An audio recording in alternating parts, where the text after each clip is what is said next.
Bonjour à toutes et à tous les amis, bienvenue pour le débrief de la victoire du Barça face à Osasuna. 3-0 plus 3, seul en tête du classement. En fait, je pense que c'est le cas de le dire, c'est la saison régulière NBA là pour le Barça. Là, t'es techniquement toujours en trêve internationale, ouais, et t'as joué quand même ce soir. Donc je trouve que ce que Flick et son équipe, ces hommes, ils ont réalisé ce soir, c'est à saluer. Parce que il y avait beaucoup de risques de perdre des points ce soir, on va pas se mentir. Et pourtant, ils ont évité ce piège. Ils ont fini avec cette équipe d'Osasuna en même pas 20 minutes, 30 minutes. Il y avait déjà 2-0. Il aurait pu y avoir 3-0. Donc voilà, il y a eu 3-0 à la fin. Ils ont fait le boulot. C'était un bon match en plus dans le contenu. Même si voilà, il y a eu des petits moments de flottement, de gestion. C'est tout à fait normal. On va en parler durant cette vidéo. Avant d'abord de parler des individualités, j'aimerais vraiment me focaliser sur le plan collectif, sur la gestion collective de Flick. Parce que franchement, je trouve que ce n'était pas facile de composer un 11 potable, compétitif, fiable, avec autant de joueurs qui revenaient de trêve internationale, d'autres qui ne sont même pas revenus ce soir. Il y a pas Rafinha, alors il joue pas. Donc ouais, faut quand même saluer ce que Flick a réussi à faire, parce que ouais, le 11 qu'il met en place, c'est un 11 qui permet déjà de faire reposer un joueur comme Lewandowski, qui permet de faire reposer aussi d'autres joueurs comme Frenkie de Jong qui sort dès la mi-temps. Je trouve que voilà, il y a quand même de bonnes choses. Il n'attend pas pour faire ses rotations. Il sait que c'est un match qui ne doit pas exister durant cette journée, parce que tu es censé être en trêve internationale. Donc voilà, la seule chose qui me dérange un peu, c'est de ne pas voir Jules Koundé, Lamine Yamal sortir de ce match. C'est quand même deux mecs qui viennent de faire 120 minutes la dernière fois. Ils ont joué des prolongations. Donc ouais, Pedri, lui, il n'a pas fait 120 minutes la dernière fois. Pourtant, il sort à raison, c'est normal.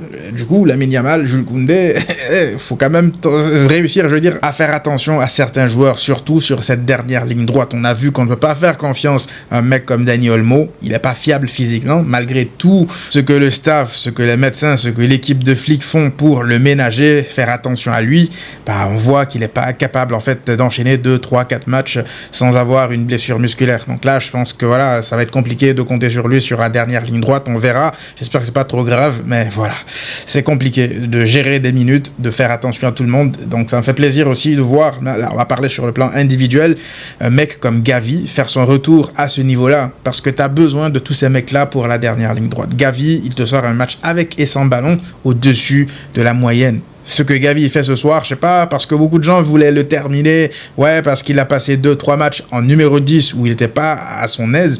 Il y a eu des gens qui voulaient limite le vendre. Ouais, Gavi, depuis sa blessure, on le reconnaît plus. Voilà, la culture de l'instant. Non, moi, je vous dis pas par là que ça y est, Gavi, c'est extraordinaire son match. Non, mais en fait, ce qu'il a fait ce soir, c'est ce que j'attends de Gavi cette saison. Il a été bon, il a été intéressant dans la gestion, aussi, surtout lorsque Pedri sort. Si vous remarquez, Gavi, il fait le rôle de Pedri. Il gère le tempo, il réussit à contrôler les ballons, à se sortir de pressing intense et à calmer tout le monde autour de lui.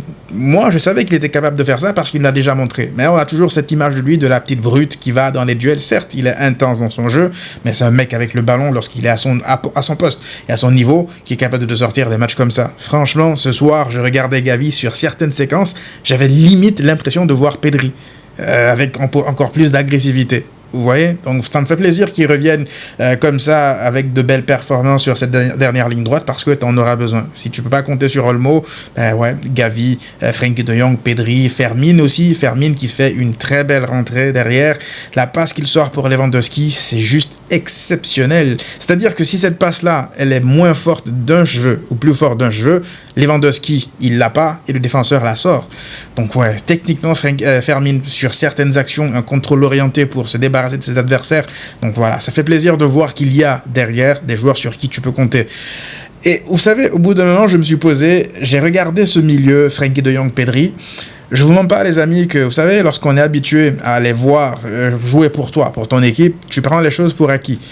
Lorsque j'ai vu Frenkie de Jong la dernière fois lors de Espagne-Pays-Bas, franchement, je me suis rendu compte à quel point les fans du Barça ont de la chance. C'est-à-dire que d'un côté, tu voyais les Pedri, les Lamine Yamal créer du chaos et faire des choses incroyables, et de l'autre côté, tu voyais Frenkie de Jong à l'aise avec le ballon, qui n'a pas peur du pressing. En fait, ce que toi, tu vois les adversaires du Barça subir, je l'ai un peu subi quelque part, parce que moi, je supporte l'Espagne, j'ai un peu subi la même chose lorsque Frenkie de Jong affrontait l'Espagne, parce qu'on voyait une sorte de pressing espagnol sur lui, mais ça sert à rien en fait. Car lorsqu'il a ce niveau-là, ça sert à rien de monter faire le pressing sur lui. Et sur l'ouverture du score, la talonnade qu'il te sort pour Ferran aussi qui marque des points, qui marque des buts, qui continue à prouver qu'on peut compter sur lui. Ouais, ça commence quand même à sentir bon. Collectivement, j'ai trouvé cette équipe du Barça largement au-dessus de Osasuna. Je m'en doutais, on s'en doutait tous. Mais de reproduire ça depuis le début de la saison, de voir en fait qu'il y a une maîtrise collective technique qui continue à s'améliorer, ouais, ça laisse optimiste. Maintenant, pour gagner des titres, il va falloir beaucoup plus. Comment ne pas parler de Alejandro Balde, qui marche littéralement sur l'eau depuis début 2025. C'est n'importe quoi son niveau. Déjà, en termes de finition sur les passes décisives, sur les centres, il s'est largement amélioré. Parce que la passe qu'il fait sur l'ouverture du score, pour moi, c'est pas un centre. Pour moi, c'est une passe appuyée. Ça vous montre à quel point il a progressé. Parce qu'il y a une époque, des centres pareils, ça finit toujours au deuxième poteau, au troisième poteau, directement sorti de but. Mais là, il s'applique, on voit qu'il progresse. Et ça fait plaisir. Mais aussi, surtout, son jeu avec ballon, son QI football, lui, au bout d'un moment, lorsqu'il élimine 3, 4, 5 joueurs en même temps, voire 6 joueurs, derrière, il va s'emplâtrer sur un autre joueur, donc l'action, elle est morte. Il doit encore progresser là-dessus, c'est vrai, mais ce qu'il fait avant, c'est ça qui m'impressionne. C'est impressionnant ce qu'il réussit à faire dans sa qualité de dribble, de percussion. Souvent, il fait les bons choix, faut pas l'oublier. C'est pas parce que là, il fait un mauvais choix à la sortie d'un dribble où il élimine quasiment toute l'équipe de Osasuna que ça veut dire que c'est un joueur qui n'a pas de cervelle. Parce que j'ai vu beaucoup de gens le dire. Il a déjà réussi des actions comme ça, notamment face au Real Madrid dans un Classico. Il a fait une passe à Dembélé qui avait raté. Donc voilà, faut pas non plus lui tomber dessus parce qu'il était moins lucide à la fin de l'action. Ça peut arriver. Moi, ce qui m'impressionne encore une fois, c'est son utilisation du ballon avec et sans ballon d'ailleurs, je le trouve vraiment impressionnant sur cette année 2025. Et vous savez, il y a un autre joueur aussi qui m'impressionne, ben c'est Szczesny, tout simplement. Szczesny, la sérénité qu'il dégage. En fait, j'ai l'impression qu'avec lui, il est en vacances, il est à la plage, vous savez, là avec des pantoufles, avec un short de bain et des lunettes de soleil. Il stresse jamais, et je pense que cette sérénité, ben, il la transmet à ses coéquipiers. Lorsque toi, en tant que défenseur, tu sais que derrière, tu as un gardien qui dégage de la sérénité, bah ouais, t'es toi-même un peu plus serein. Et ce qu'on voit Szczesny faire au bout d'un moment, il élimine 2 joueurs. Szczesny a réussi plus de dribbles que certains attaquants cette saison. Sur une seule action, il a réussi plus de dribbles que le Ferran Torres d'il y a 1 an, d'il y a 2 ans. Ça, c'est Szczesny, ça. Moi, franchement, au début, il me faisait peur, mais on voit qu'il a tellement de confiance, en fait, en lui, que, ouais, c'est limite de l'arrogance, mais un peu mélangé à du je m'en foutisme, de l'inconscience, tout ça. Donc, ouais, un mec comme ça fait plaisir de l'avoir. Encore un nouveau clean sheet pour lui, mais ça fait plaisir. J'en ai parlé brièvement, mais Ferran Torres qui prouve, encore une fois, qu'il peut être une option crédible pour remplacer Lewandowski, parce que ce but, c'est un vrai but de numéro 9. Il montre que c'est lui qui a le plus la dalle, c'est lui qui est là, c'est lui qui va mettre le pied, c'est lui qui va être le premier sur le ballon. Et ça se joue aussi par rapport à sa qualité d'appel, je trouve, parce que il y a une autre action où il y a Lamine Yamal qui le trouve sur une passe exceptionnelle. Il se retrouve dans la surface de réparation, le ballon rebondit, donc il sait pas à quel moment Ferran Torres doit frapper, du coup il frappe sur le gardien. Voilà, sa qualité d'appel, plein de fois il a été trouvé comme ça dans le dos de la défense, il sait à quel moment partir, et mine de rien, Ferran Torres, on pourrait penser qu'il est lent, mais c'est un faux lent en fait. Il est capable de prendre de vitesse pas mal de défenseurs. Il y a même une action, je pense, ça mérite un rouge, lorsque le défenseur il fait une prise de judo sur lui jusqu'à ce qu'il saigne de la lèvre.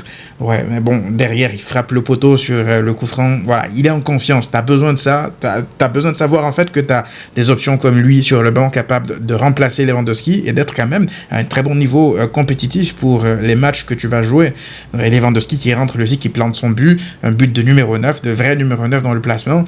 Donc ouais, pour l'instant quasiment tout est ouvert sauf la blessure de Olmo. On va voir combien de temps. J'ai même pas besoin, la vérité, de m'attarder sur les cas Pedri, Lamine Yamal, parce que ça pour moi, c'est de marcher sur l'eau. Ils ont banalisé ça pour moi. Là, lorsque je vois ça, je me lève même plus de ma chaise en disant waouh, Lamine Yamal, le match qu'il fait, il a 0 passe, 0 but. Arrêtez cet enfant. Mais bref, je vais pas m'attarder trop longtemps dessus parce que J'attends en fait beaucoup plus de Lamine Yamal. C'est paradoxal de le dire, mais ouais, ça là, c'est quelque chose qui ne m'impressionne plus. C'est le niveau de respect que j'ai pour lui. Pedri, pareil. Pour moi, ce sont les meilleurs. Rafinha n'était pas là ce soir. On n'a pas senti son absence. 3 points de prix. T'as pas forcé ton jeu. Je pense sincèrement que les joueurs n'ont pas lâché énormément d'énergie dans un match pareil. T'as eu même des Pablo Torre qui sont rentrés. Donc voilà, il y a eu une bonne gestion globale de l'effectif. Encore une fois, les seuls bémols, Lamine Yamal, Koundé qui font 120 minutes qui ne sortent pas durant ce match.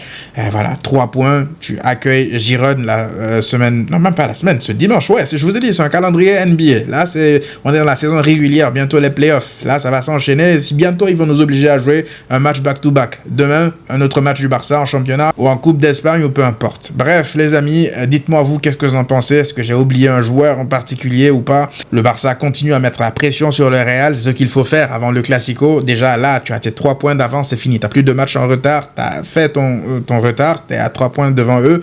Et c'est eux qui ont la pression maintenant. J'espère juste qu'ils vont pas tout le temps jouer avant nous. Parce que ouais, si toi tu gagnes et que tu les mets à 6 points potentiellement qui jouent, ça peut leur mettre encore plus de pression. Mais on verra comment le calendrier il est fait d'ici la fin de la saison. Mais il faut continuer à gagner ces matchs-là, surtout à domicile, ne pas tergiverser. Aujourd'hui, t'as fait un match sérieux en fait, sans fleuriture. T'as fait ce qu'il fallait, t'as fait le boulot.